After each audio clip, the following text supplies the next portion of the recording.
Eu queria trazer o assunto um pouco para o Supremo Tribunal Federal. Primeiro, saber do senhor o que o senhor acha em relação aos ministros mencionados no caso do Banco Master, o que o senhor acha que deve ser feito em relação a eles, ou se, na verdade, ali nada deve ser feito e não há nenhuma irregularidade. E segundo, se o senhor defende mandato, idade mínima, qual o formato de Supremo Tribunal Federal, se o senhor defende algum tipo de reforma ou se acha que deve continuar como está. Matheus, minha posição é clara. É clara. Tem de ser o fim da vitaliciedade. Não tem de ter ministro com mandato ad eterno. Ministros com 8 anos, no máximo 10 anos. E 2/3 deveria ser da carreira da magistratura. 2 ou 3 do Ministério Público. Um advogado. E quem os escolhe? Não mais o presidente. Quem os escolhe são as suas próprias classes. No caso do Ministério Público, a classe dos promotores. No caso dos juízes, deveria ser a AJUF, Associação de Juízes Federais, ou a AMB, Associação dos Magistrados do Brasil, que eu já tive a oportunidade de várias vezes dar treinamento gratuitamente, e no caso do advogado, a OAB.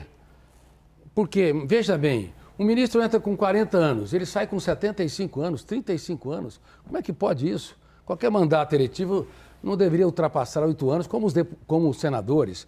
E eu até defendo, em um plebiscito, se a população não deveria eleger, de acordo com qualificações técnicas, ter mestrado, doutorado, livros jurídicos, livros que revelam notável saber jurídico.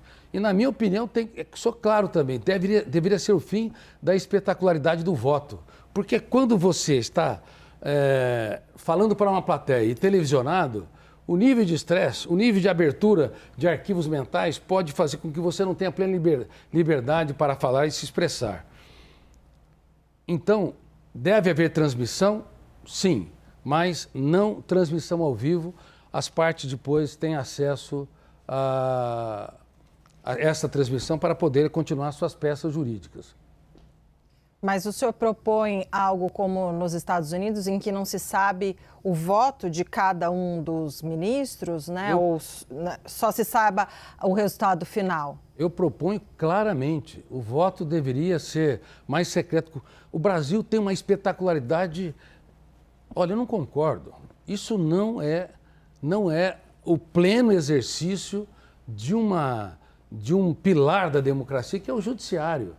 Os Estados Unidos, ele julga 60 processos por ano. Sabe quantos, Débora, processos foram julgados em 2025? 112 mil. Se você dividir por 11 ministros, dá 400, você dá 10 mil julgamentos por ano, quase 40 processos por dia. Não tem nem tempo de ler esses processos.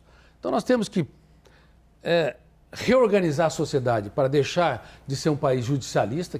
Qualquer coisa você entra com um processo, deveria ter câmaras e mais câmaras de solução pacífica de conflitos, deveria chegar os mais importantes que estão ligados àquilo que fere a Constituição e deveria, sem dúvida nenhuma, ser voto secreto sem essa espetacularização.